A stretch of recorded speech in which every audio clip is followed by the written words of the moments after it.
Okay. Hi, everyone. We'll start with the Pledge of Allegiance.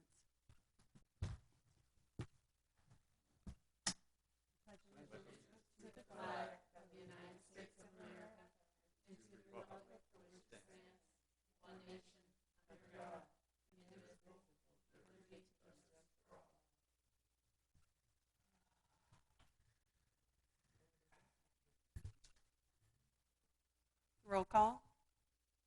Thank you, Chairwoman. Chairwoman Julie Highsmith, Present. Vice Chair Lisa Ryan, Present. Dr. Bill Tollimer, Present. Crystal Clark, Present. Brittany Lee,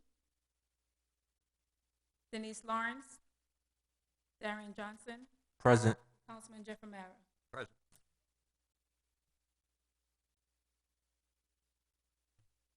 Okay. Councilman Hamara, did you want to present first? Absolutely. Thank you, Okay.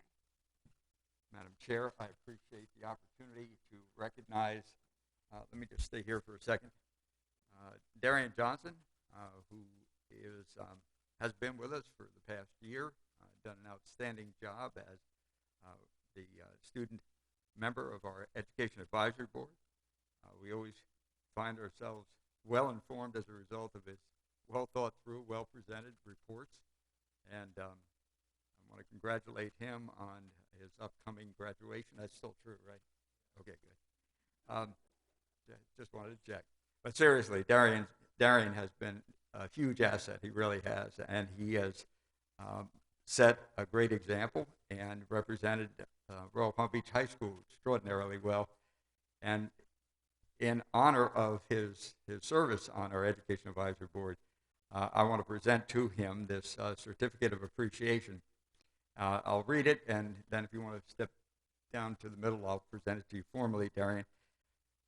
This certificate of appreciation is presented to Darian Johnson. He is hereby recognized and applauded for the unselfish contribution of his time and dedicated service to the village of Royal Palm Beach while serving on the Education Advisory Board.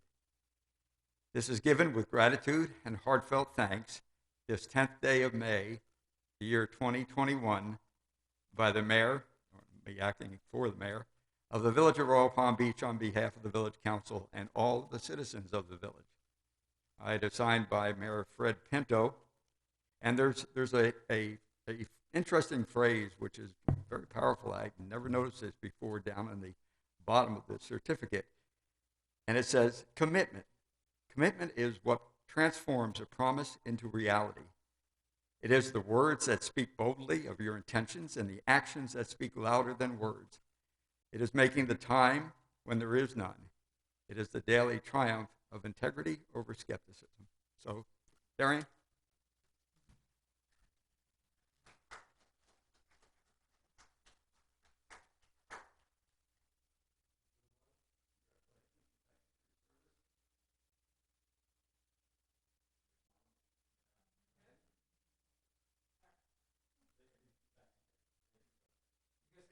You can say speech, Darian, or, If you want to say something, why don't you say that by the mic? we're not letting you get out of here without saying something. Every word that I want to articulate is in my report, and I won't read my report now, but I would say thank you to the EAB and thank you to everyone that presented this award to me and gave me this opportunity. And a great thank you to Dr. Armis for trusting me with this opportunity. Without him, I won't be here presenting in front of you all. So thank you so very much. Thank you again. Thank you, Mr. Johnson, and thank you, Councilman Hamara. I think they're getting ready to present.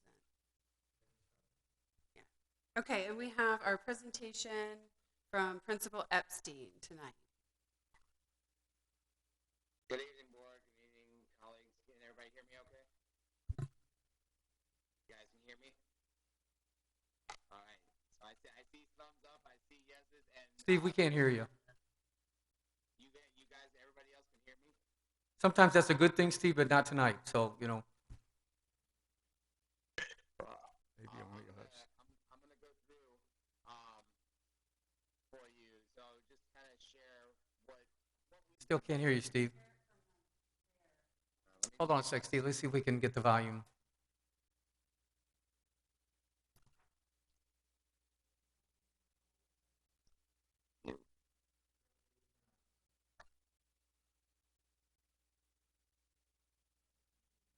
Testing, because I tested everything. Dr. Armis, you can hear me? I can barely hear you. So everybody who is at home can hear me. Speak again. How about now?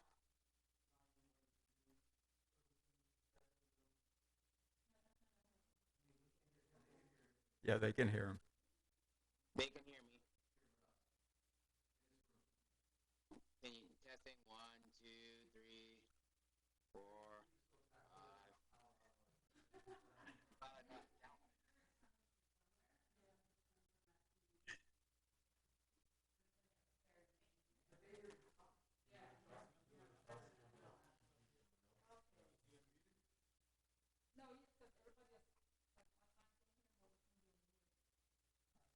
We've had that problem before.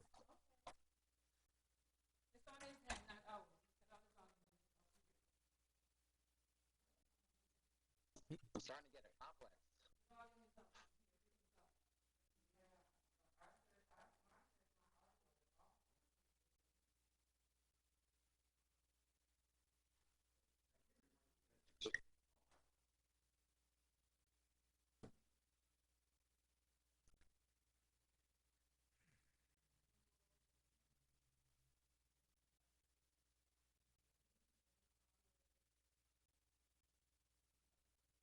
Try it now. Steve.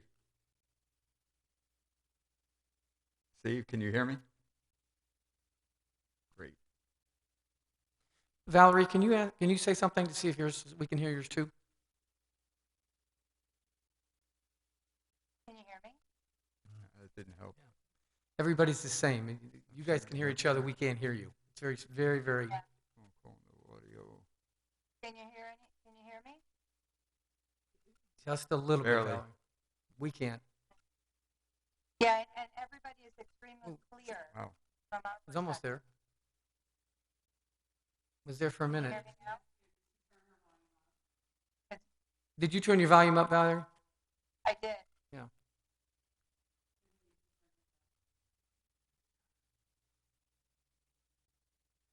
Can you hear me now? Is it better? Yeah. Barely, but we can hear you. Yeah.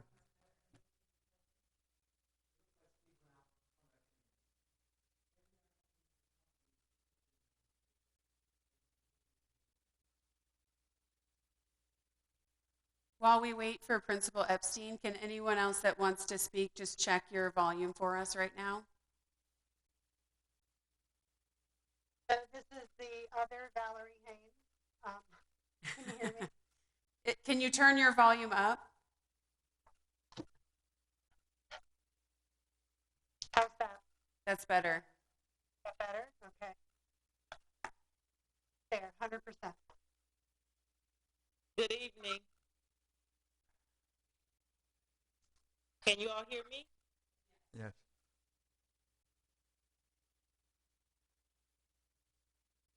Jacqueline, did you send We can do a everything? commercial about, having Dr. Armis Day, because, he's a superstar and he's, he was supposed to be here for us to get this autograph, but somehow I'm waiting. There's fans outside the door waiting for him to come so they can sign the autograph. Congratulations, by the way, Jesus. This is fabulous.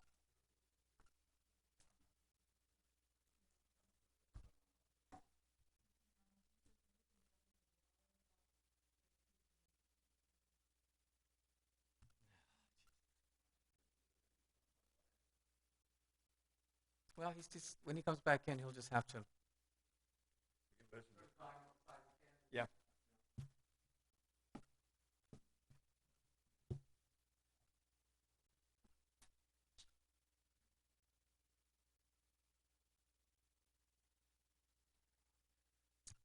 Happy belated Mother's Day to all the mothers out there, by the way, that we missed yesterday.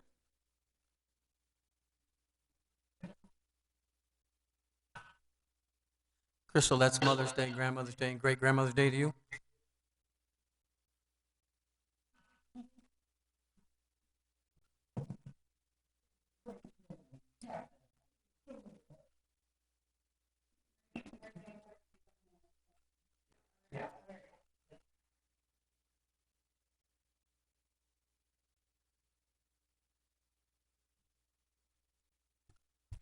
So Principal Epstein, if you can just turn your mic volume all the way up to max, that seems to be the only thing so that we can hear you the best possible. Yeah, my mic it is all the way up to max. I think we can hear. Yeah, it's all the way up as far as I know.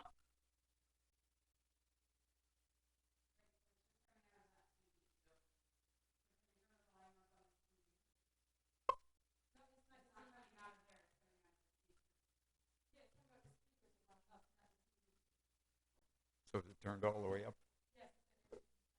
Yeah. Well, we can make the most of it. Yeah. So can you guys hear me at all? That's better? Just a second. Darian's got a laptop. He's going to try to sign in on the laptop, Steve, which he can turn it Okay. up, and that will probably help us. Did you hear that?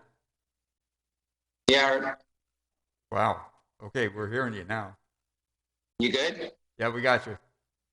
Now, if I could just get you guys to see my screen. Do you see the PowerPoint? You principals want everything. Hey, listen, I was gonna make a really bad joke, but I'll wait till later.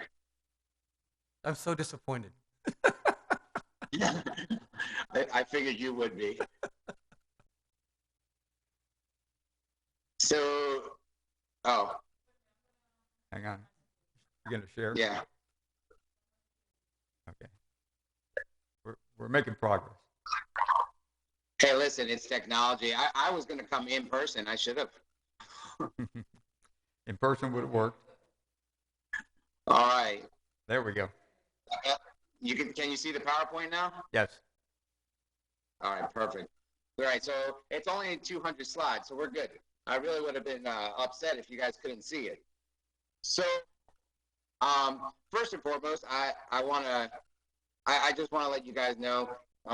So, I'm sure some of you may have heard already about our school, or maybe you have not heard about our school. So this is the last year of Palms West Charter at this location. So they're ceasing operations at this location. So this is my last year as the principal at Palms West Charter, as we know it today. So I just wanted to say to the board, thank you very much for your support, your dedication. It's been 6 years I've been here, and I live in this community.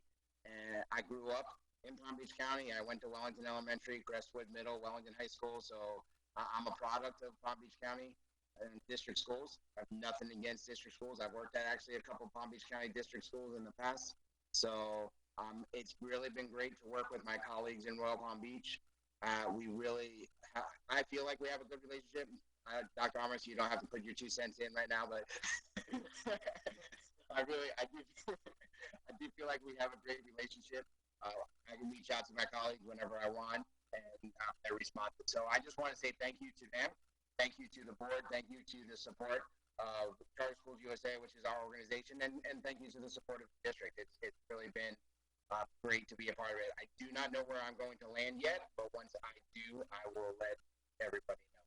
So just wanted to get that off to start, and because Palms West Charter has really grown over the past 6 years.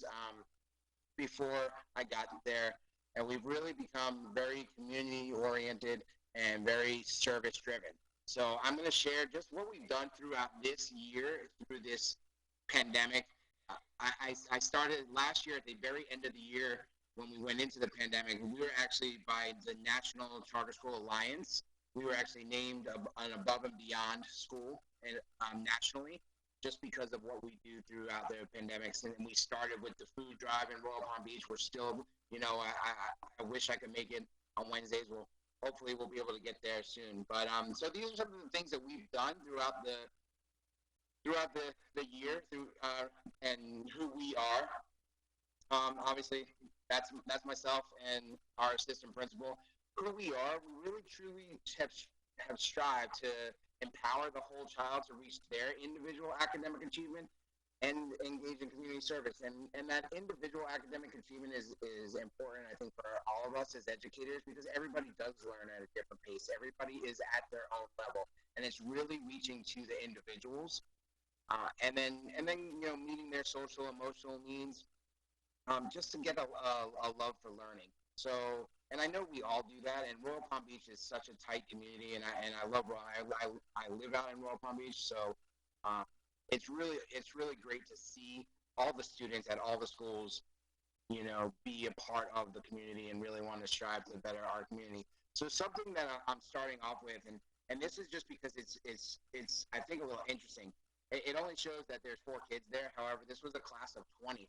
So in the beginning of the year, when we were able to take the EOCs, we had a class of students who took algebra last year, and they wanted to take the EOC exam to see how they would do on it. And every student, we had 100% pass rate. There's 20 students in the class. We had 100% pass rate, and most of them even got 4s and 5s on it. So we were just really proud of them. So academically, our students were still doing what they needed to do, even through the pandemic and everything that was going on. So getting into what we do throughout our community, not only academics are we striving to be successful, but also serving. And throughout this year, we still were able to incorporate the online students, the in-person students, and every year we had a September 11th event that was student-led. We still did that. The young man who is in the bottom right-hand corner above the little drawing, he was actually the MC for the event. And so we videoed it, we shared it out. So those were just some of the things that we did on our campus safely, with everybody included. On campus, we had a safe Halloween. We actually did a walkthrough, not a drive-through. We actually did a walkthrough. We sectioned off our field outside, and we let everybody in social distance, walked around, trick-or-treated, and then sent them on their merry way. But we took a classroom inside our building, and we created a pumpkin patch. So if you can look on the bottom left-hand corner, or the little boy in the pink shirt, that's actually a classroom behind him that we transformed into a pumpkin patch. And we let the younger grade levels, kindergarten through 5th grade, go in and pick out a pumpkin, and then they all got to design it and paint it. So again, it's just trying to do something through all of this. Yes, we focus on academics. I don't want to, but I also want to show the things that we can do in a safe environment, giving the opportunities. So again, as we're going into, so that was October, going into November, the voting season, we were visited by our local media. They were asking the 5th graders what would they do if they were president, and it was on the news. It was very interesting comments that they had to do. We still did our annual Veterans Day service. The students, that flag that's in there was actually donated by a family, and the students in the background behind me that were against the wall, they actually folded the flag. It's now hanging on our wall in the school. We will wind up donating it to a place to be announced in the future. Our community always steps up. This is where, the Royal Palm Beach schools were awesome during Thanksgiving, and then even during Christmas. We each provided one family that we wanted to, make sure they had a happy meal. So the principals all got together, and we put that together with the Rotary Club, and then some other BBSO was involved, and we had some community involvement as well. And we put all that together, and we were able to deliver it to the families from each of our schools. So again, it's just partnering up with our community. Same thing for the holidays, you see that, but also, we had our elves this year. We every year we partnered up with Palms West Hospital to supply them with gifts for children who are in the hospital. And this year, we were worried what would happen. Yet we had such an enormous amount of gifts behind those students in the picture. That's a pickup truck loaded to the top, and beyond, full of gifts that we drove over from the school. And the bottom picture is the CEO and the COO of Palms West Hospital, and the students had the opportunity to bring those gifts inside. We weren't sure if we were going to this year. Some fun with learning during the holidays. Again, academics, they got to make gingerbread cookies. The teacher actually did it online for the students online and for the students, in the classroom. Just some fun things going on. Heading into the new year is school choice, where it's about growing leaders. There's a little pun intended there, since there's the garden behind us in the bottom picture. So we have an outdoor garden that our students tended and so forth. So threw this one in there, don't paint on the walls. Well, we allowed our students to paint on the walls. So this is where the leadership comes into place, where we put in, our students, anything on our campus. If you look at the pictures closely, you'll see there's a street sign that's painted on the walls.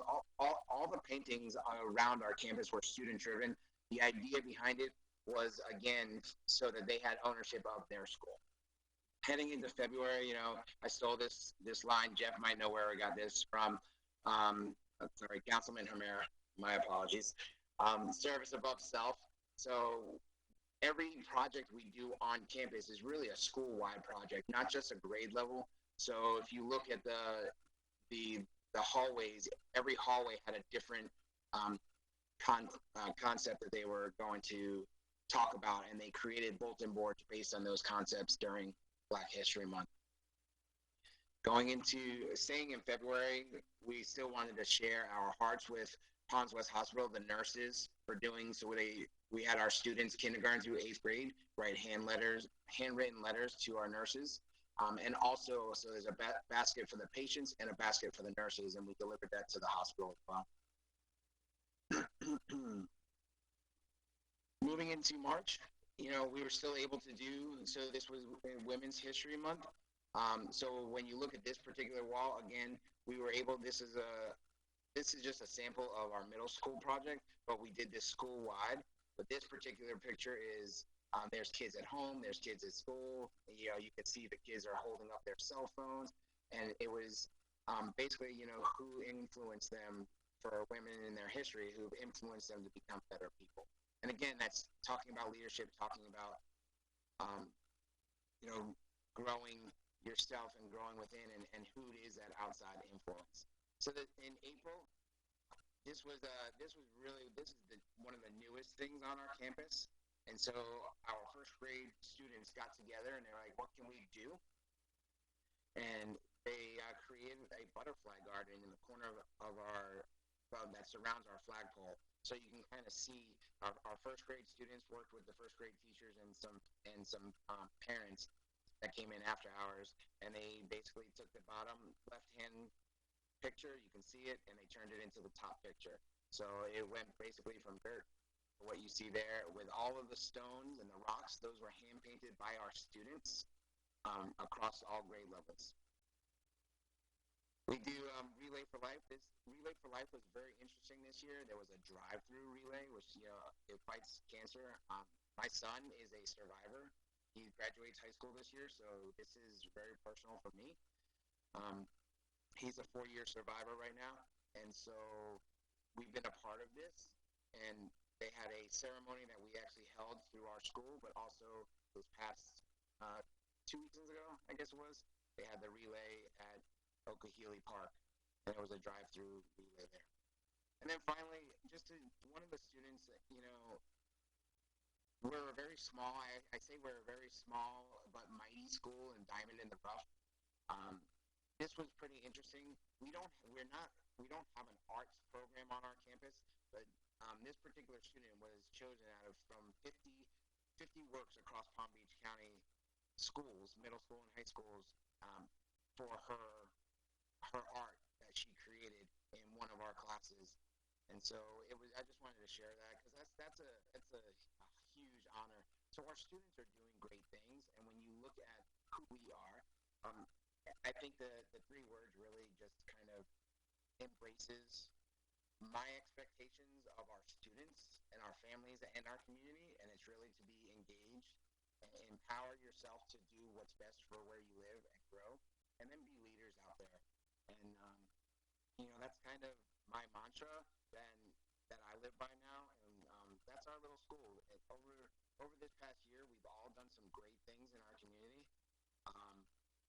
So I just wanted to share a little bit about our school, and I really am I'm still going to be a huge part of our community, just because this is my community. I live out here, and I do appreciate everybody again, like I said earlier, for all the support and for just being a part of my life in one way or another and impacting me as a leader in this community as well. So thank you to my colleagues again who are on. Thank you to the board, and thank you to everybody from the district and Charter Schools USA, and just working together to really better the education of students across our community and beyond, and just keep our community thriving and surviving in this time. Any questions? Thank you. Anybody want to say anything? Madam Chair, I'm sorry, Steve, I didn't get the first piece. Are you moving or they're closing? I missed that. So the school is ceasing its operation at this location at this point. So not by choice, from my choice anyway. So right now, I don't know where I'm going to land, but I'm going to land somewhere in Palm Beach County. I just bought a house here in Royal Palm.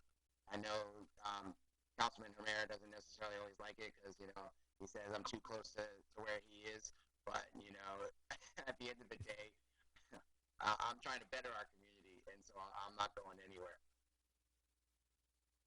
Well, that's incredible to learn, and I appreciate everything you did for us because I know people that attend the school, and I've been to school, and you are the essence of true leadership. And you put hours, it's sweat equity, and we were blessed to have you, to keep you in this community. And the other thing I'll tell you that the kids and parents greatly benefited from your leadership and your servant leadership that you had. So again, anything we can do to help you, you please know we're your best resource and reference.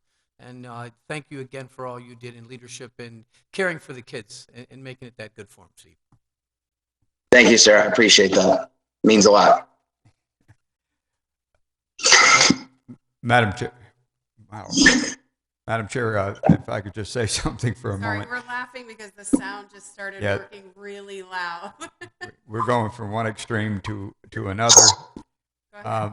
But what I do want to say is just to follow up on the comment about the leadership that you and your school have demonstrated over the years that you've been here in Royal Palm Beach has been extraordinary.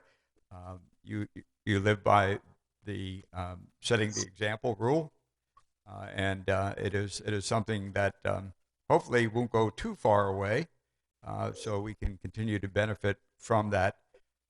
We have had numerous opportunities to engage with the school. I think one of the things that's really been enjoyable is the school liaisons. Once we get back to a more open environment, the members of the board will, I'm sure, re-engage with the schools physically. But the times that I've had the opportunity, all of our schools, yours in particular, however, to participate, it has been truly an example of education in the most complete fashion.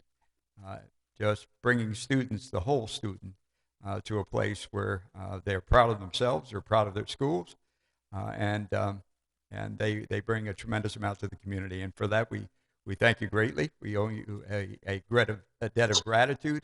We're going to miss you at the Feeding South Florida, although if you have a break, we're still doing it every Wednesday. So once again, we wish you the best. And as Dr. Talmer said, if there's anything we can do to help you out or any of your staff, please let us know.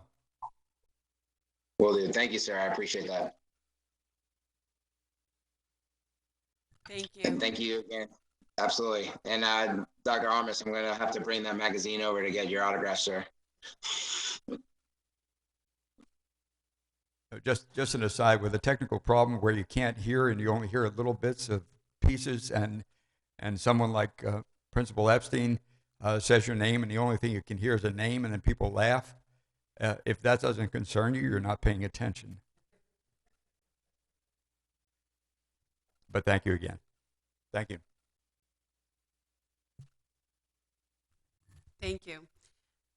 Okay, Ms. Haynes, are you ready? I am. Good evening. Good evening, Village of Royal Palm Education Advisory Board. Thank you for having me again, where I'm here with our team, with Mrs. Wetzel, and also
Madam Chair.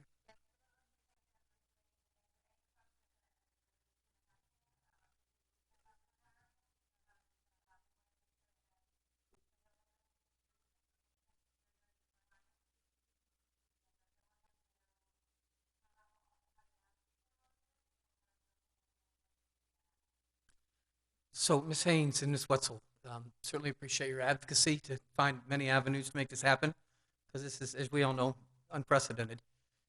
My concern still goes back to the pieces where you're going to find one of the 7 avenues to get through, but you still don't have the basic foundational competency to move forward. And on a building model, that they have to build these skill sets as they move through, that could be impactive to, that graduation probably level of competency over all those courses.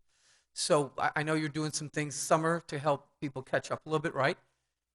Again, they're 3 weeks already losing in the summer because they started later, right? So these pieces that we're going to do, can you give us some insight into some of the strategies to how that catch-up process is going to be assessed? How do you know where they are? Are they taking those from the test? Could you answer some of those questions, please? Sure.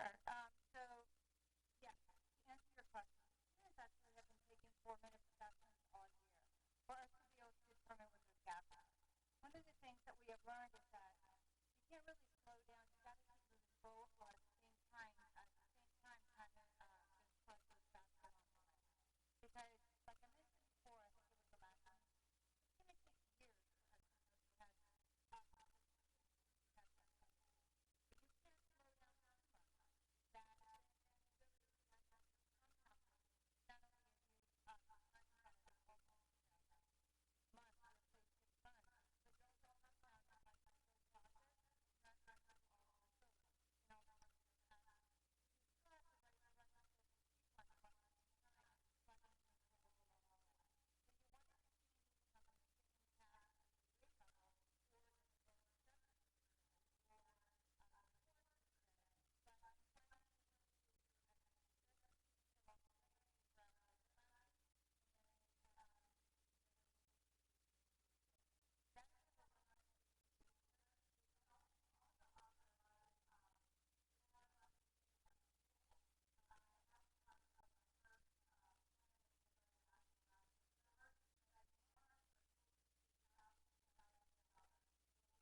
So in July, when they're going back to school, what standardized assessment is going to tell you that they're ready to move on, assuming they took some of these or they didn't take any of these? How are you going to know where to place people?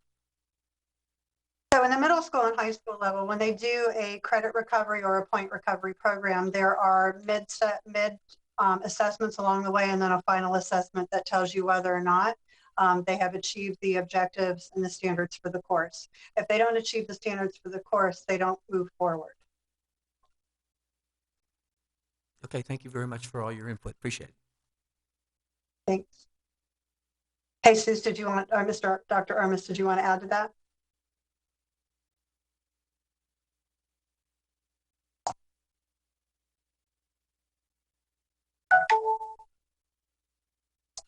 Yeah, I'm not sure if you can hear me. I tried earlier to say something. Can you hear me, Councilman? Okay. Madam Chair, if it's okay. Yeah, look, here's what's happening at Royal Palm Beach High School. What we've done with our summer program, first of all, we have monies like we've never had to be able to do something over the summer. Right? The problem is that, A, you have a faculty that is very tired, who's got a shortened summer, and who needs a vacation also, right? And so we're asking our faculty to come back over the summer, and we'll get enough people to work it. We will find them, but we're asking a lot of our people. Right now, this hybrid teaching is exhausting at every conceivable level that you might want to imagine, right? Physically, psychologically, spiritually, I mean, in every way, it really is taxing. And what our faculty have done this year to be able, district-wide, what they've done to be able to get through this year and continue doing what they've done has really been remarkable. So we have all this money. First, we got to find the teachers to pay them, and at Royal Palm, we'll find them. That's not going to, we will make that happen. The second piece is we got to get the kids in. And the worst part of this, and you've heard me say it, I haven't been shy about saying it, the biggest concern here, and not just a concern, it's the actual fact, is the engagement piece. We have lost our kids. Even when I can get them to turn on a camera in a classroom and it's pointed at a ceiling fan and those kind of things. And you have to be, it's really, really difficult to get the kids engaged, right? And look, I've got a senior who was in my house learning virtually, and I could see it. I could see it with him, how difficult it is to get engaged. So we have lots of money, but now we got to find the teachers to pay them to teach the kids, and we got to get the kids to come back over the summer, and that's a concern too. And we're gonna go hard over the summer over a few things. First of all, we have to make sure that our seniors can graduate, right? So we have to first and foremost take care of this class. That's not going to be a concern based on the waivers and based on everything else. The majority of the kids who are here, we're going to be able to graduate. Problem is that you have to remember that we've lost kids from the 9th grade through. There are dropouts. There are kids who, are just disengaged completely, and that we haven't been able, that we can't find. Right. So there are some of those kids. Having said that, our graduation, we'll get the kids who are coming here. We will get them to graduate based on the waivers, based on credit recovery. So the next thing we've dropped down is that we now then go after the juniors, right? Because we've got to make sure that that they can get all the credit recovery they need, because F's district-wide have gone up, right? There was a Palm Beach Post article on that, right? We know that F's have gone up. And so we now need to address that with the students. Right? So that's the next step, credit recovery. For those juniors that are going to have to pass the test next year, we'll be doing a 2-week ACT boot camp headed into the summer ACT.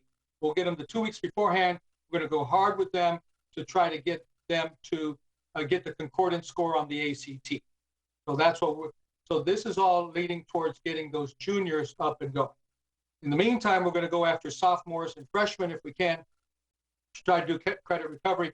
I can tell you that a lot of the credit recovery we can do virtually, because they can do that through the program Edgenuity that we do online. Right? So that we will do. Then what I hope to do, I've got to get the district's blessing. We haven't even talked about this yet. It's a little premature. But I hope to be able to run, before school starts, kind of a freshman camp, a 1 week type of thing where I can bring in freshmen, all leading towards graduation, because that's the whole point, right? Making sure that our incoming ninth graders have a leg up, or so to speak, to be able to make sure that they can get everything done to be able to graduate.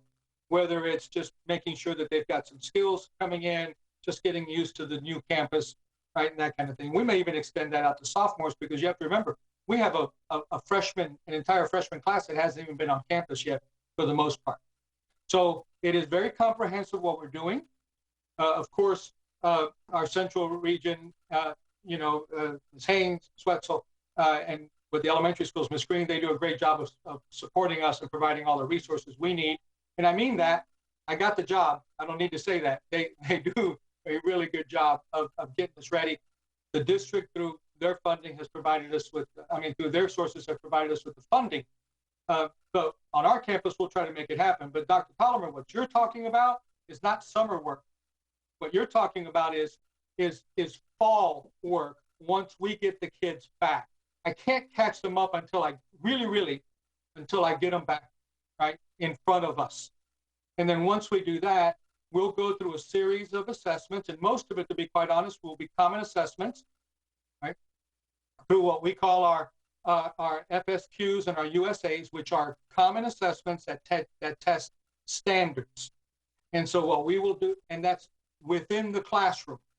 And so the teachers will then use that to kind of determine where we need to drive instruction. So we will use common assessments as formative assessments. Where are you going to get the faculty to do differentiated instruction for those who aren't meeting the standard? But to be quite honest, our faculty really kind of always, and going back, I remember you asking the question on differentiation. Really, we differentiate all the time. So just as an example, not to get too technical with everybody, but what we'll do is when we get together, our teams meet in common planning meetings. So as an example, all of our English 1 teachers will meet in our common planning meeting we call PLCs. They go through the continuous improvement model at that point, where they create focus calendars, they work on common assessments, they talk about best strategies, they plan lessons, they then deliver the lessons and the common assessments. They then come back as teams, they review those lessons. Then when we're weak, in the areas where we're weak, right, we then begin to attack those through a secondary benchmark plan, where we're teaching the main standard that we're talking about in this lesson, right? But we also incorporate into the lesson a secondary benchmark to be able to address the remediation piece with the students. So we're kind of doing that. Also, one of the things that we try to encourage teachers to do, and we're getting better at it, is to, the way to differentiate now is you don't differentiate with the whole classroom. What you do is you do small group instruction and differentiate the small groups. So you can take those small groups and you can work them, you can rank them, you can bring those small groups. If they all are weak, if let's say you have 5 kids who are weak on one particular standard, we bring them together in a small group setting, right, where the teacher now will work with them. And that's kind of really how differentiation instruction for us really has kind of evolved into. It's more small group instruction, identifying those students and the weaknesses based on those common assessments that they're doing. So I didn't want to get too technical with that, but certainly we have a plan as to how we go after the kids and to try to help with those weaknesses. Yeah, just the last point, I just believe there's a lot more that aren't going to take that grade replacement because they're C's and D's that are missing pieces that we're not looking at. That's my fear. And so that's why I'm seeing in the community, in my son's friends, in the friends that are out there, in some of the kids that we won't see. They don't tick something that throws the red flag. But they're the ones that are, and those are the ones that are taking your scores and getting this college things and all those things, Dr. Armour. So I just want to make sure we're aware of the entitled piece. Those who are 2 years behind, those who have gone off, but those who are still in, that were A and B students and now are D and C students, that have just kind of are falling off that nobody knows about because they're not Yeah, and raising I a red would, flag. oh, no doubt, I would disagree. But again, we can't begin that work until we get them in front of us. Right. And so right now, the best thing we can do is try to catch them up as much as possible, credit recovery, tutoring, those kind of things over the summer. And then once we get them in front of us, then we'll begin the difficult work of catching them up through their classrooms.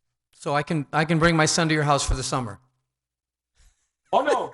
Oh, no, no, no. Oh, no, that's what I heard. That was on tape. Did you guys hear that? That's what I heard. I would have no problem. We just want to give him good instruction. We don't want me doing that kind of Yeah. work. Thank you, man. Armas, I'm sorry, Madam Yeah, Chair. I didn't which want to take us off that. I'm sorry, but yeah. Thank you, Dr. Armas, and thank you, Ms. Wetzel and Ms. Haynes. Dr. Armas, what the question really should be, which house? That would be Royal Palm Beach High School, that That's house. right. That's right. I'm there just as much as I am home. So. And if I could add to that too, because you know that you really covered the high school piece, but at the elementary level, and this is something that we do every year. So this is not unique this year. Is that the students, when they come in, they actually take an iReady assessment, which is at the beginning of the year to set the baseline for all of the students at elementary school. And then they also take Success Maker, which is the math component. And it actually levels them as to where they're at. And it also gives the teacher a report of all of the different areas where the kids are having gaps. And so the teachers utilize that information to then, during the block of time when they're pulling small groups, they're actually tackling those gaps. So that audit, we do that every year anyway. So that is something that we already have in place. The other piece too that I wanted to touch a little bit, that I just wanted to share a little bit about, which is unique to us this year, and we're actually really proud of, is that this year, for the first time, because it's such a unique year and the students are coming in with less data than they have in the past because of the missed end of the year last year, is that we held transition meetings between the elementary schools, all of the feeder schools that feed into Crestwood Middle. And so we met with all of the elementary school principals, with Dr. Nance, and then we talked about all of the different assessments, all of the different opportunities. We talked about equity, what type of acceleration courses are we providing at the elementary level, what is being currently provided at Crestwood, and how can we increase that type of coursework to our elementary students? Because, you know, we talk about equity. We talk about providing opportunities of acceleration to our students. But where it starts is in kindergarten. It doesn't start at the high school level. It starts in kindergarten. We have to build that foundation, and we have to be able to offer our students rigorous coursework in the elementary school in order to prepare them appropriately for middle and then for high school. So we kind of, back mapped it a little bit to really have that discussion at the elementary level, to be able to provide additional opportunities for students. When we talk about the AMP class, which is the accelerated math program, to kind of just cast that net a bit wider at the younger third grade. And we really have to prepare the kids as early as first and second for that. So looking at that piece, looking at how can we have the high achievers class, how can we capitalize on that and offer more opportunities for students, and not just put them in some sort of like feeder pattern or track even within a school, but how can we cast that net wide every year to be able to capture more students that are accelerating, 1 year more so than another, if that makes any sense. So that type of transition meeting and that conversation was really rich. And it really just aligned our elementary schools that feed into Crestwood Middle to really just be a bit more focused on how is it that we can provide those opportunities for students at the elementary level, but also listening to Dr. Nance, what type of data, what information do you need to be able to place the students appropriately in their classes and not have gatekeepers, right? Instead of giving them pathways to get to where they need to get, giving our students more opportunities. So we're really proud of that work that we've done this year, and we will continue to do that in future years. So if I don't have any more questions in regards to any of those pieces, I just want to move on to one more update in regards to the facial coverings at school. I know that's been a little bit of a hot topic, so I'm going to go ahead and just get right to it. So requirements for use of those facial coverings in our district The district did confirm with the FLDOE that the new guidance from the governor does not impact policies in place at the school district level, including the mandatory wearing of the facial coverings for students and staff. So we are still under the same policies that we have, the student policy for COVID-19, as well as the employee policy, in which all of our students and employees are expected to wear their facial coverings when they're indoors and in our facilities. There has been an update, however. And as of last Wednesday, since last week's board meeting on Wednesday night, effective now, like we're in full effect as of, like actually Thursday, that during PE and recess, in particular for the elementary level, facial coverings are optional for students as long as they maintain social distancing. That's important to know. That's as long as they maintain social distancing. And effective tomorrow at the elementary schools, the playground equipment they're going to be opening effective tomorrow. The students at the elementary levels, including pre-K, have not utilized the equipment all year. And so it is expected to open tomorrow.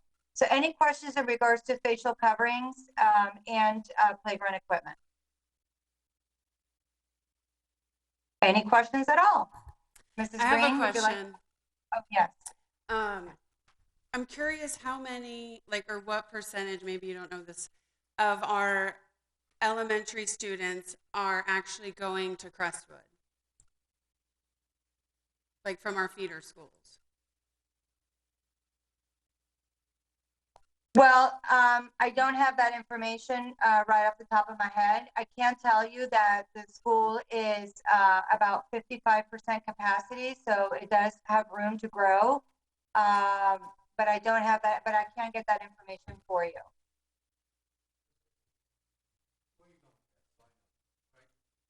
Well, I'm just curious, like we have 3 elementary schools all feeding there, but that school's not full.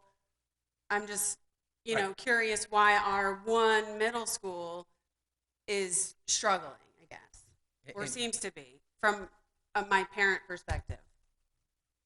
And I will tell you, Valerie, that is a community conversation with the board member and certainly your group to have, because I hear it every day. I hear lots of things every day. And, the thing about input and where Madam Chair was going is it's hard for us to understand. It's very so close for us. And all the Madison Green, all the pieces there are not advocating. The parents are talking. There's a bigger picture here, but I would like to have that conversation as a larger group, as a solution-based thing to think about how we look at that, okay?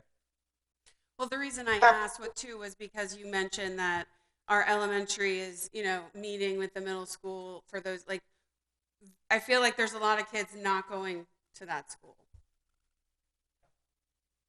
I lost your audio. Yep, and That's because I was on mute still. My apologies. So that's a fair question because that actually was a topic of conversation when we did our transition meeting. It was specifically around that.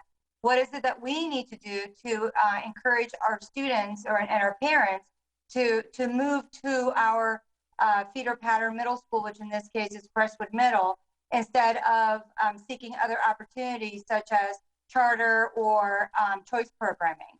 And so, Mrs. Wetzel, you want to add in regards to that conversation? No, actually, I was going to say, Dr. Nance is listening. She is here. She just doesn't I don't get the link to be a panelist. So I have Ms. Haynes' link and I changed my name on it. So I know that she's here and a part of it and listening, but maybe the next time we can make sure she gets invited as a panelist too for conversation. But, we've been very open with that, talking to the elementary schools about perception, next steps, what does it mean to be the glue between the elementary school and the high school? We've got a lot of conversations in the works right now about course offerings and some really big next steps. I don't want to say too much because I'm waiting on funding to be able to say what if Dr. Nance can move some things forward, not me, but her. So we're working on it. That's the piece. We're working on a few things, to bring in certain reasons as to why kids would want to go to Crestwood as far as programming. So we are working on a couple of things, and as soon as we have a little bit more information, we'll be able to share. But know that we are aware and we are working on it. And Dr. Nance also is absolutely committed to working on this and dedicated to keep our students in the feeder pattern and prepare them in order to go to Royal Palm Beach High School. But that was a fair question, but no, we're working on it. Before you throw money at things, you need to have that focus group provide you with the proper input. You don't want to throw good money at things that aren't on that radar or not, something that they're interested in. What is the reasoning, the root cause of that? So before you start throwing money at that, please make sure that focus group is at least done like we've done with the school board plan and that strategic plan, and do some of those pieces, because you're going to need that input before you start throwing things that really don't make a difference to the people making decisions. Certainly, and I'd be happy if it works for you. I'll reach out to you sometime this week, and maybe we can work through and set that up.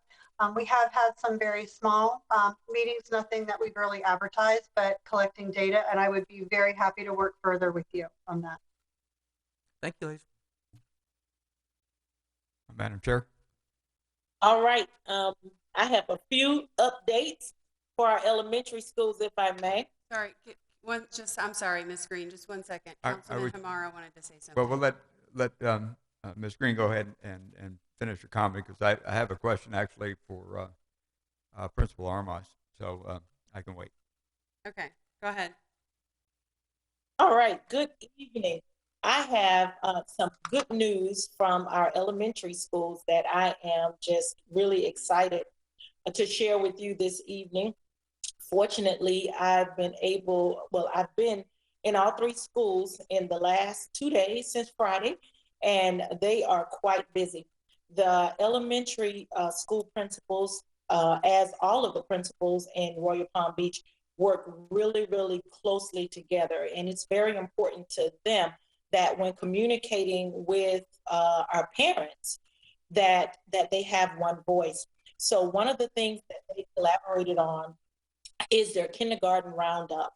So on April 22nd, we had kindergarten roundup in Royal Palm Beach Elementary, at Royal Palm Beach Elementary School, at H.O. Johnson Elementary School, as well as at Cypress Trails Elementary School. And so they are really, really excited about the parent turnout, and are even more excited about our incoming kindergarten students. The principals also would like to share that they are very proud of the participation of their distance learners as well as their in-person students as a part of our standardized testing. Our students are showing up, and so we want to continue to encourage them to show up and to do their very best as we continue our state testing. In addition, our 5th grade students, we're so excited and so proud of them. Our schools right now are planning a send-off for our 5th grade students. It will be for 5th grade students only, and there's more information that will be shared by our school principals. And definitely, last but not least, last week was Teacher Appreciation Week. And all 3 of our elementary schools were extremely busy, along with our PTAs, our PTOs, recognizing the hard work that our teachers do on a daily basis. So thank you to everyone for making our teachers feel supported in the great work that they do. And that's just an update of some great news from our elementary school principals. And before I go, I just want to congratulate Mr. Johnson. Good luck to you, and I will be watching. Ms. Green, have you taken a temperature of the faculty today, where they are today? Like how they're doing? I think Dr. Armas made a really, really good point about how tired they are, and I get this feeling there's a wave of people not coming back, and I'm hoping we're proactive. Just want to ask if you had a chance to make a temperature check on that. You know what? We make temperature checks daily, and I cannot stress how hard our principals are working. And that's why last week was, and every day is so important for us to just tell our teachers, thank you, thank you. And we know you're working hard. We know you need a day off, but we appreciate that you're here. We're glad that you're here. And, you know, sometimes our teachers, just like our principals, just like our instructional superintendents, we need to vent, right? We get it out, we feel better, we move on because we're here to serve our community, and our job is much bigger, much greater than our problems are. So, so yeah, we take the temperature on a daily basis. Great. Thank you, ma'am.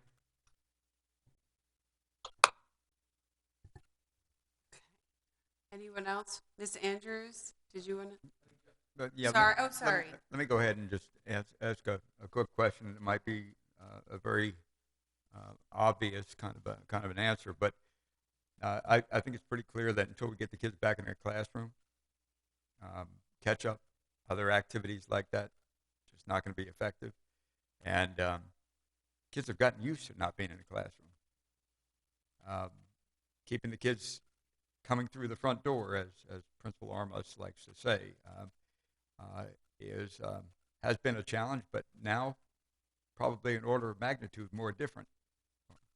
More different. Great language. Anyway, bottom line is it's going to be tougher. And my question is, I'm sure this has occurred to you all. What are you going to do when those kids just don't show up? But I don't know if that was addressed to me or not, Councilman. Well, I can tell you, first of all, and maybe I misspoke. We can make some headway over the summer. I didn't mean to imply that we can't play catch up a little bit over the summer. Mm-hmm. I mean, we can certainly, anything that we do will help. So I just want to make sure that. But the fact remains that until we really get them in front of us in mass and we can really go at it, I think that's what's going to be difficult. You know, I think that that's one of the things that, frankly, I don't know. I'm not up there at the central office, but I think that that's something that concerns everybody about whether the kids are going to show up or not. I happen to think that the glass is half full. I think that they will come back. I think that once we get back into I think that once we get back to business as usual, I think they will come back. I think that schools have always provided for students many, many things, right? And it's not just about the academics. It's about the social and emotional. It's about the extracurricular. For us at the high school level, it's watching 14-year-old children grow in 4 years and leave us as young adults. And so I think that ultimately we still can provide for students and for families what we've always provided. And I think that once things shake out and COVID is behind us and we can get rid of these masks and we can do all this other stuff, and can go back to holding meetings and reminding students how good it is to be able to participate in a club meeting or extracurricular or any of those things, and to get our sports going back to normal again. I think that once we see that, I think eventually it'll come. I don't think that it's going to be on day one. I think it's going to take a little bit, but I think we'll get there. And I think we'll get there. I want to be optimistic about it. And I think we're going to get there sooner rather than later. At least I hope we do. So, Dr. Armas, my principal friend in Georgia, they did a 2+1. They let the person that was missing, they found 2 of their friends, and the friends made the outreach and brought them back as friends. They call it 2+1, where they went out, and the kids all summer went out and called their friends and said, hey, let's come back. And they used the kids, their relationships, instead of the school having to drive some of that. So I just thought that might be That's a great idea. We like that. And by the way, we do that with our dropouts too. We'll go on Facebook, find a kid, go on Instagram, and we try to bring them back. So we've done that. By the way, there is a re-engagement piece that the district has. Again, we've, thanks to, I don't know what the right adverb here is, but whatever it is, we've gotten all this money. There is a re-engagement piece also. We've been able to identify those students who maybe have left us for whatever reasons. So we have each school was provided a list of those kids, and we've been given a little bit of money to be able to identify someone to go out and actually call these kids. So we've got our, at Royal Palm, we've got our list of kids. We continue to call, and we really have never stopped calling, but now we're really focusing on where they were. And really for us, I don't have that list memorized, but we really haven't lost as many as you would think, right? That we can't at least identify where they are and then try to get them back. So I think ultimately we will get them back. I think people will remember what all the many things that the district can provide for students that people forget, right? That we do. And I think once we get them, I think once we go back to normal, I think you'll find that it'll happen. Now, granted, it's not going to be easy work, and I don't think it's going to happen instantaneously. I think we'll get there. I choose to see the glass as half full. How's that? Thank you, Dr. Armas. I always appreciate your glass half full point of view. But that discussion is that discussion is very rich, and I think it is that kind of thing that I'm glad to hear that there are those kind of considerations going on. The one thing, two points. One is for those of us who have not been out very much, it's hard to make that decision. I'm a lot older than those kids in that school. From the point of view of feeling like I'm way behind, the environment is not as attractive. There's a lot of stuff going on here. We use the word, unprecedented. Yeah, you better bet that this is unprecedented. So any creative ideas, and it sounds like there's a lot of them out there, so I encourage more of that thinking to try to get the kids back in. Once they come back, I'm sure you're going to be absolutely 100% correct. They're going to find the value and just want to keep coming back. But trying to get through that initial experience and reluctance, I think that may be a bigger challenge than perhaps we'd like it to be anyway, that's for sure. Thank you very much. Appreciate it.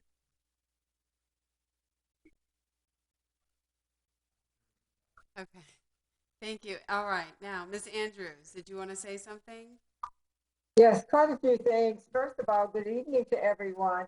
And I'm not Valerie Haynes, but she's her link. So thank you, Valerie. I want to say something to Mr. Epstein. You were just awesome. Palms West Charter School is a foundation in Royal Palm Beach. You have really made a difference for so many children and so many families. I listened to your presentation today. I got a chance to get to know you personally when my granddaughter went to your school. And I was up there almost every single day, picking her up or dropping it off. And I just saw how wonderful your administration and your teachers are with the children and have been for all of these years. And to lose you as an anchor in Royal Palm Beach and the village, it's a big deal. We certainly will do everything we can to take care of your teachers. And just know, you can never be replaced. We love Palms West Charter School. You have been awesome. We'll take you back. Come back to us because you really mean so much. And I want to thank and congratulate Darian Johnson, our superstar student. I see you over there, Darian, sitting there. You are just awesome. You've done a great job with us this year as the student representative to the Ed Committee. You have never missed. And my goodness, when you present, Darian, you present. That's why as you begin to make your way in the world, to do the things that you are going to do to make an impact on so many people as you grow and develop, I just wish you a lot of success, and I know you will have it. So congratulations to you and all the wonderful experiences that you've had with us, with the School District of Palm Beach County, and all hats out to you as you move forward in your new life. We'll be there to watch you and support you, and you can call on us if you need us at any time. So just know that hats off to you, Darian Johnson, superstar, Royal Palm Beach High School. Yay, I had to say that for you. And I just finished my community meeting on April 28th. I know a lot of you were on the community meeting. Thank you so much, where we're actually talking about our new 5-year strategic plan. And we're talking about our new vision and mission statements, as well as our equity statement. I hope that you've read it. If you haven't, you can click into the major school board website and read it and see it. And if you didn't get a chance to come to the community meeting, it's online where you can see it. All of the board members had a chance to go out and reach the community. I'm pretty fortunate because I reach you each month at the Royal Palm Beach Educational Advisory Board meeting. And so we're out here working together. As I heard you talk about Crestwood today, we know how to come together and decide what we need to do in our community because we're always together. So we're out there and making things happen. So thank you all for coming to the community meeting through by way of virtual, but hopefully we're going to be able to do some live sessions as well as more virtual sessions to talk about the 5-year strategic plan. The one that we're sitting on right now sunsets this year. And so we don't want to do anything until we get your input. So just note, we'll be calling you. A lot of you filled out the surveys. Thank you so much. A lot of you have volunteered to be on the committees. So we know that you're participating, but we're going to bring it close to home with you. The things that Royal Palm Beach needs, we want to hear your voice to make sure we advocate specifically for this community. So I thank you for that. And I do want to tell you, it's been tough. I'm listening to you all here on the meeting. I know how tough it is. And I really want to thank the teachers and the principals, everybody in the school families, the area office, the parents, the children. This pandemic has taken a toll on so many of us. And I know that you all have been out there getting the work done each and every day.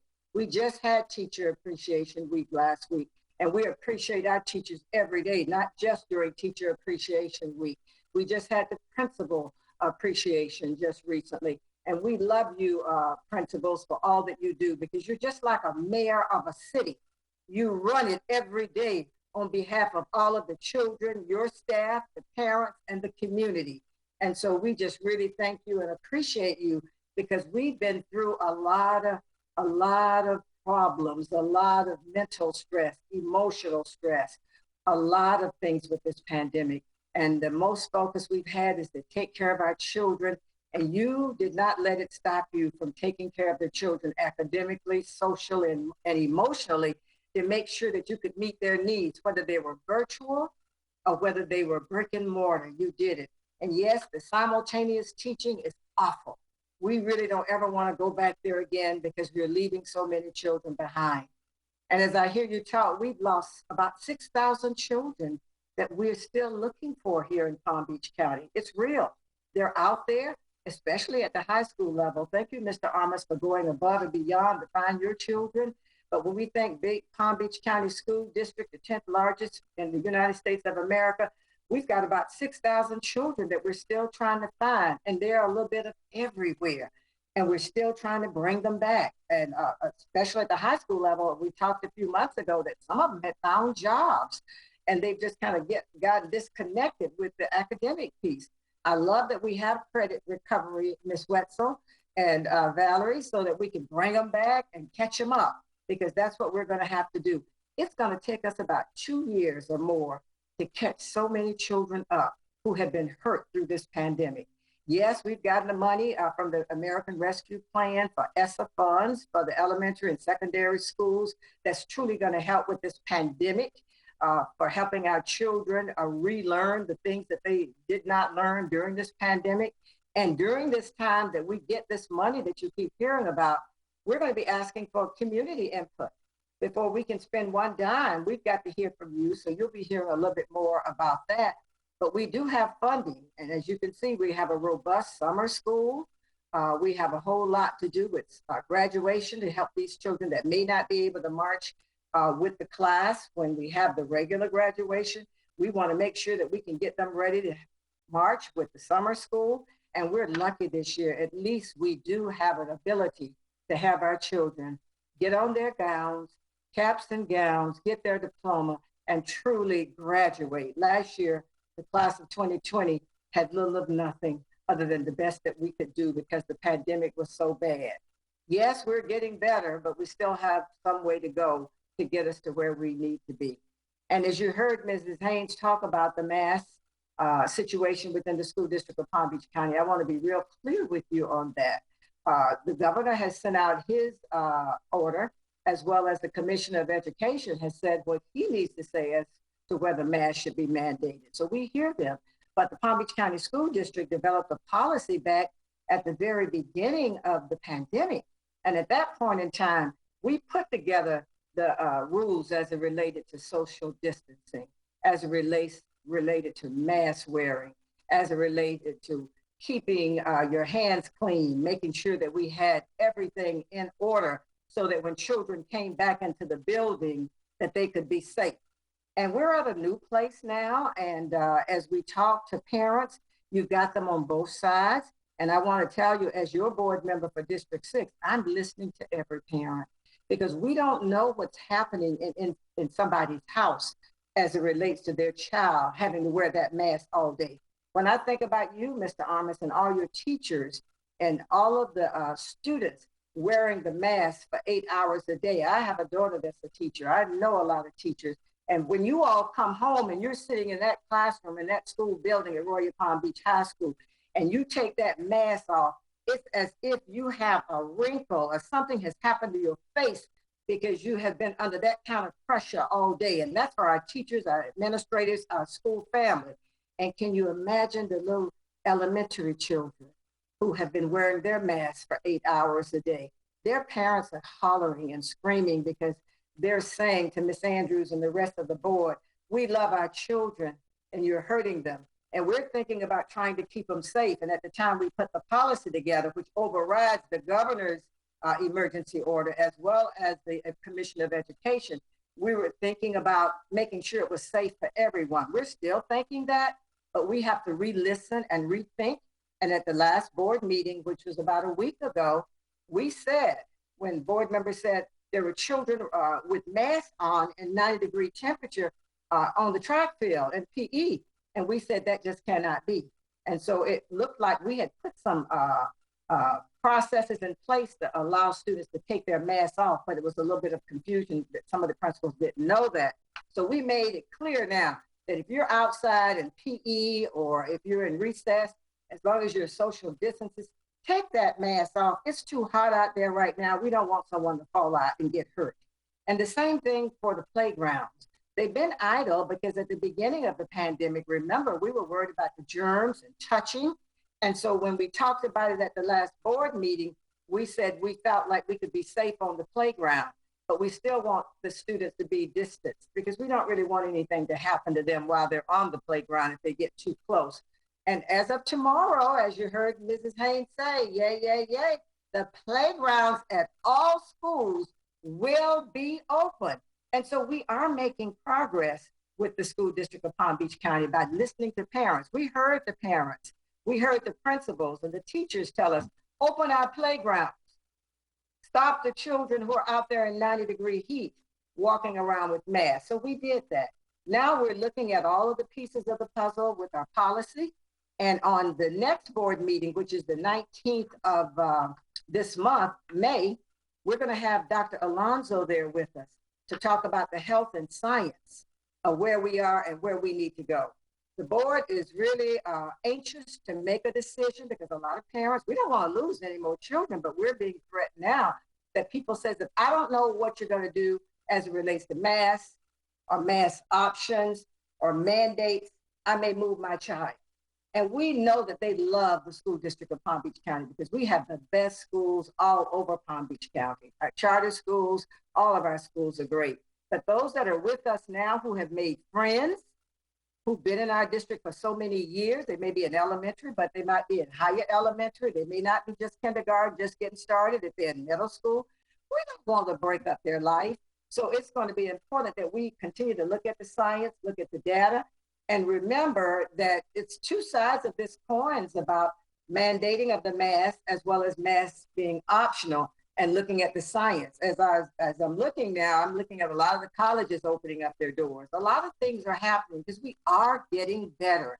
And that's what we knew when we opened the playgrounds up last week and we opened the PE and the outdoors. We know we're getting better. And I just do believe within a little while, we're going to come to a conclusion that parents will feel better. Kids are already stressed out because of the mask, and we can wear them as adults. I mean, the bottom line, they're having difficulty, especially little elementary children having difficulty wearing them. So I want you to know, as your board member, I'm listening to everybody on both sides. I like it.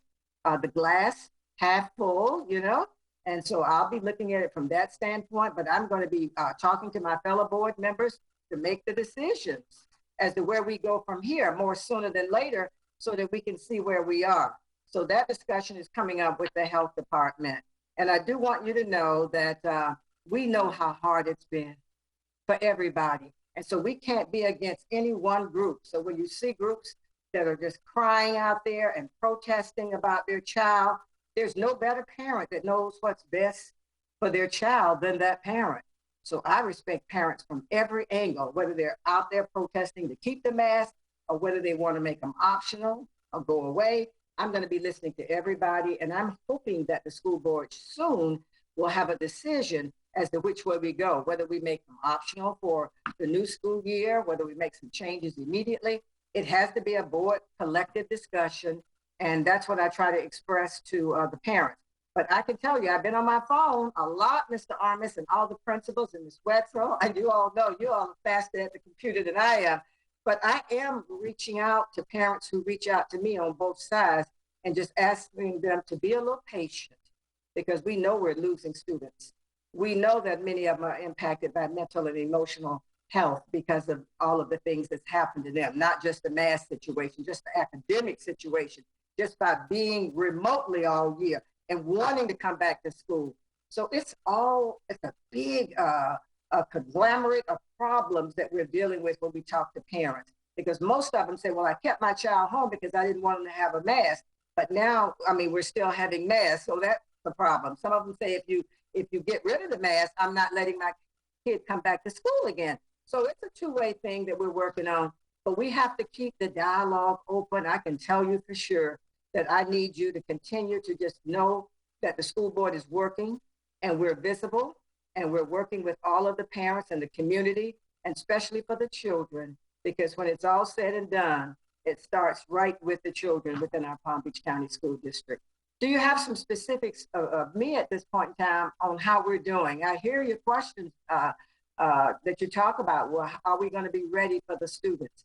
I can tell you, we've put a robust program in place for the summer, but I think we have to continue working with each individual child, because once we find them, or if they've fallen behind, we've got to kind of come up with a plan specific for many children to help them get back. And as I said, it won't happen during the summer just by itself.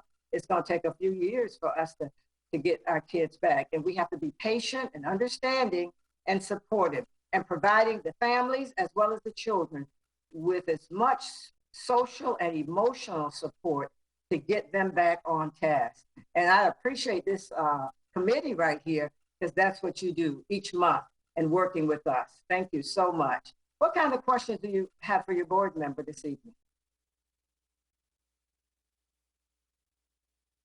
I just want to say thank you for allowing us to get on and have some input into the strategic plan. I certainly appreciate the pre-work that's being done before you get there, Ms. Andrews, because I think the board is very open to hearing and understanding all that, and I think that's important. You're getting everybody's input. There's a lot of input, so that should tell you that's a good thing, right? When you don't get input, it's not a good thing. You know, so again, this is those that don't understand the vision of holistic, and we are a whole system of schools, not just one or two. I think it could be detriment to a thing called a strategic vision. So I think most of us look forward to being on that committee and helping the input, and then helping you vision cast that out to the community, so that the community knows whys and the theses that are there, and this is done for their children's benefit, and that's the whole piece of that. So we appreciate the process, and thank you for allowing us to have input. Thank you. Any other questions? Thank you, Ms. Thank Andrews. you very much. Thank you very much, everyone. Okay, next report from Mr. Johnson. I'm glad I can take off my mask now. First, before I do my report, I would like to applaud the district for talking about remediation, because it's very dear to my heart. Before I launch into my political career or things in that nature in college, I always picked at the focus of remediation, not only because I had to retake the third grade over again, but because I know a lot of individuals that were in the same boat. So thank you guys so much for coming up with programs and different opportunities for people that have to do another grade. All right, so good evening, everyone. Realizing this is my last EAB report, so let me first say I will try not to cry. So please bear with me. April 30th, 2021, Royal Palm Beach High School Guidance Department celebrated Decision Day for the class of 2021 through a special video announcement. Videos and pictures were submitted showcasing plans after high school, even when they were undecided. Days after celebrating the seniors, we had to celebrate the educators that took the personal oath to ensure that no student is left behind. The educators that took a personal oath to ensure that students get the information and education they need for their future endeavors.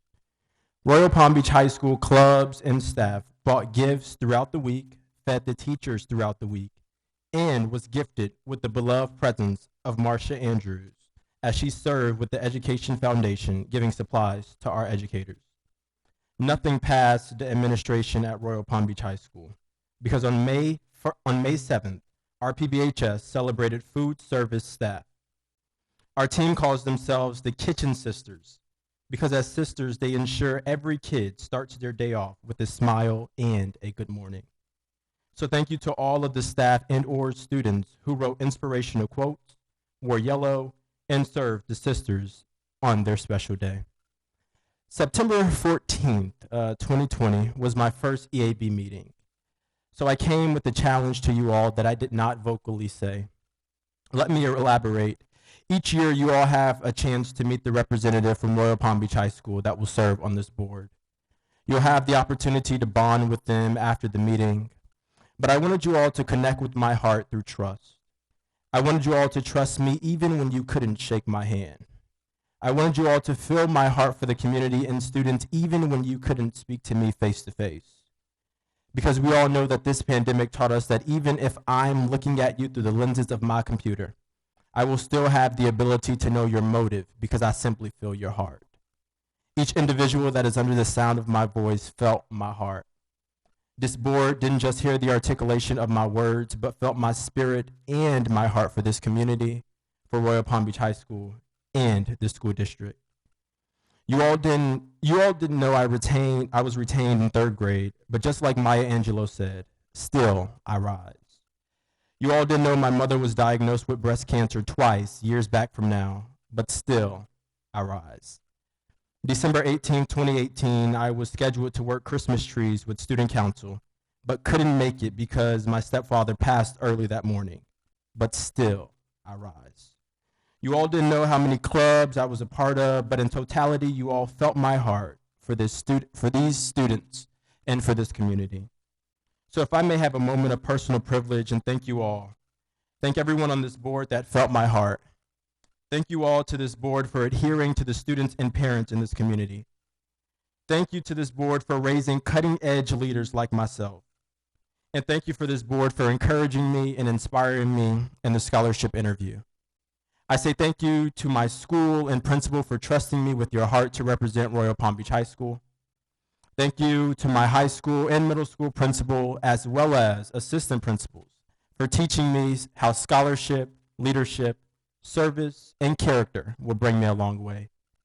Thank you to my mentors and role model, board member Marcia Andrews, and Central Region Superintendent Vivian Green, for not forgetting about my hometown, Belglade, but building, creating, and teaching leadership as you bring students to the table.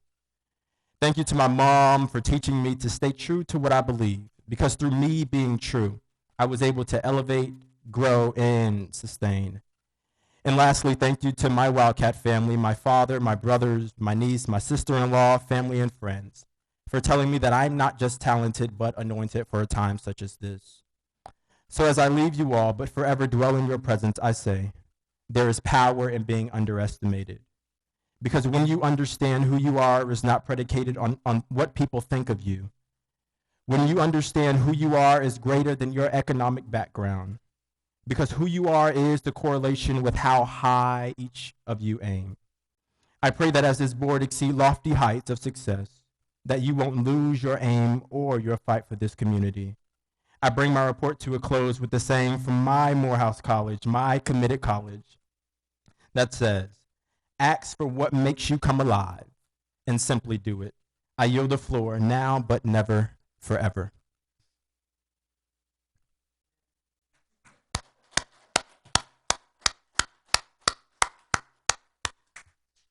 Thank you.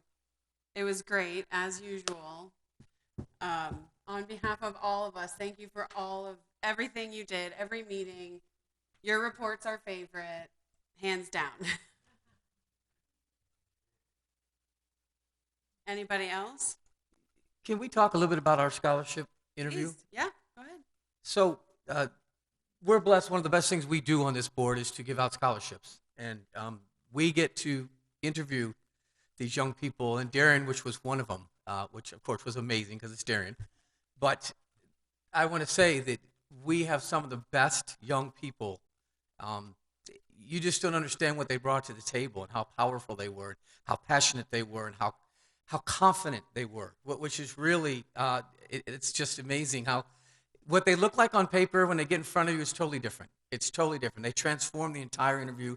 They're just so ready. We just say to it every time, right? We need more money. We need more money, Doctor. Mr. Mayor, Councilman O'Meara, we need more money to give everybody a scholarship because they're all well-deserved. And I just want to say, I don't know if you guys want to add, it was just amazing. It just blows me away how many great young people we have in this rural Palm Beach that are going to make sure our leadership stays here. Lisa, you want to add anything or anybody? Just want to just add very quickly that it is an amazing process to sit and witness these young adults just rise to the occasion and speak from their heart and share their experiences and truly want to serve and do well for the future. So it is definitely a privilege and honor to be a part of that process. Ditto to everything that everyone has said so far.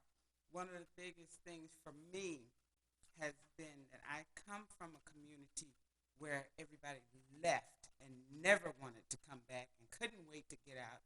The nickname in my hometown is No Go.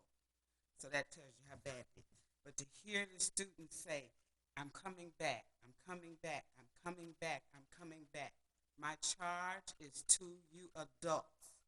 Keep something here for them to come back to and take over. Do not drop the ball. Do whatever we have to do, however we have to do it. Beat the bushes, comb the yards, get whatever we need to do to keep this thing going as it has been going, because those kids will take it forward when they get back here. They are, oh my goodness, they're awesome. We just got to keep this thing so that there's something here for them to come back for. Do this. We just, again, I hate to say anything more about Dr. Armas, but this was huge that they put you on the first cover. I think that says a lot about how strong our community is and your representation. And the first one out, that's strong, Dr. Armas. So we look forward to see Crystal and all you guys, right? We're going to see all you guys on here pretty soon. But they chose education first, and that says a lot about the leadership. So thank you again, Dr. Armas, and congrats. Thank you, Madam Chair.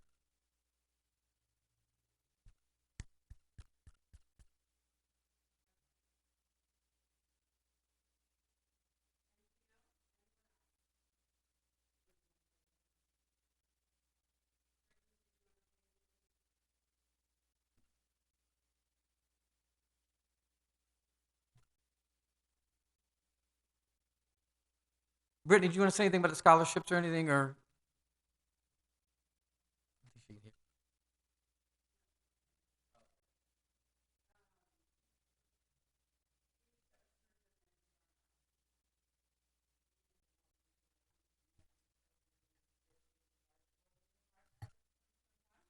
I'll second. Aye.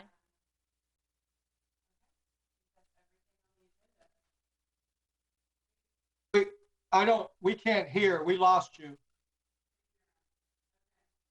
I can't hear you. Can't hear. Is that better? If I turn the mic on, it works better.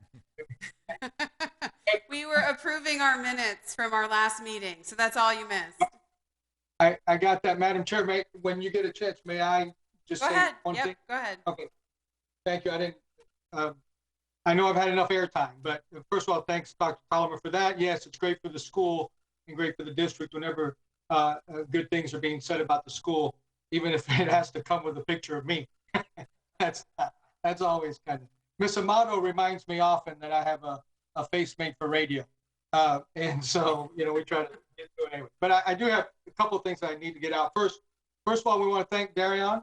Not only is he very eloquent, as you've all seen, he's also one of the only, one of 15% of our students who've been brick and mortar.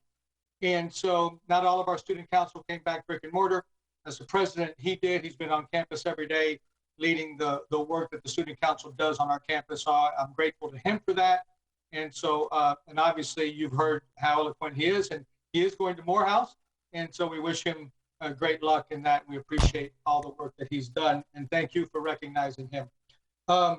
I do want to mention the Ed Foundation. Darion mentioned a little bit about that. They donated some PPE to the school. Look, the work that the Ed Foundation does is real. It really is. And anything that you can do to support them, we would be very grateful. The work that they do, James Gravelis and all of that staff, I mean, they have brokered, for Royal Palm Beach High School alone, they've brokered a partnership with Carrier that has brought $30,000 to our school last year in equipment, or this year. They're brokering other business partnerships for us. They donate money and supplies. They don't donate money, they donate supplies. And so any chance that you can get to support the Ed Foundation, I encourage it, because they do help our schools. They really do. And those are really good people who are working for our students there. And the last thing I just want to say is I want to thank Steve Epstein for the work that he's done. I couldn't, my mentor, Lynn McGee, used to always say that in a school, the loneliest job was the principal. And it's true. And so we rely on each other all the time as colleagues to help each other. And Steve has been a valuable colleague to all of the principals here in the village. We get along. And we trust each other, and he was an integral part of any of the work that we've done as a community of principals here for our students. And so I'm grateful to Steve for all the work that he's done for all of our students, and we wish him the best. But thank you, Steve. Thank you, Dr. Armistead. I appreciate it. And Ms. Andrews, thank you very much for all the kind words. You guys are, it's easy when you have a group like this in our community to work together. I can say that. Our teachers are amazing at all the schools. The students are amazing at all the schools. So you just have to have that mentality. And I love the class is absolutely 100%. It's half full. You have to have that attitude going into anything, so when there's darkness, you just have to find the light. So I do appreciate everybody that has said those words. For me, I will tell you, it's easy to lead when you have leaders around you. So for all the principals, thank you. And all my staff and all of your staff and students in our community. So thank you again for all the kind words, guys. And let's not forget, thank you, Madam Chair, for a fabulous year. This has been very challenging, and you have led us to a really good advocacy here. Madam Vice Chair Ryan, and I think those ladies have led us to some real strengths here, so how we're moving. So I want to thank you guys for your leadership this year. It was really important. Thank you. Anybody else? No. Okay. We can motion to adjourn, right? I make a motion, we adjourn. All in favor? Thank you, everyone, for being here.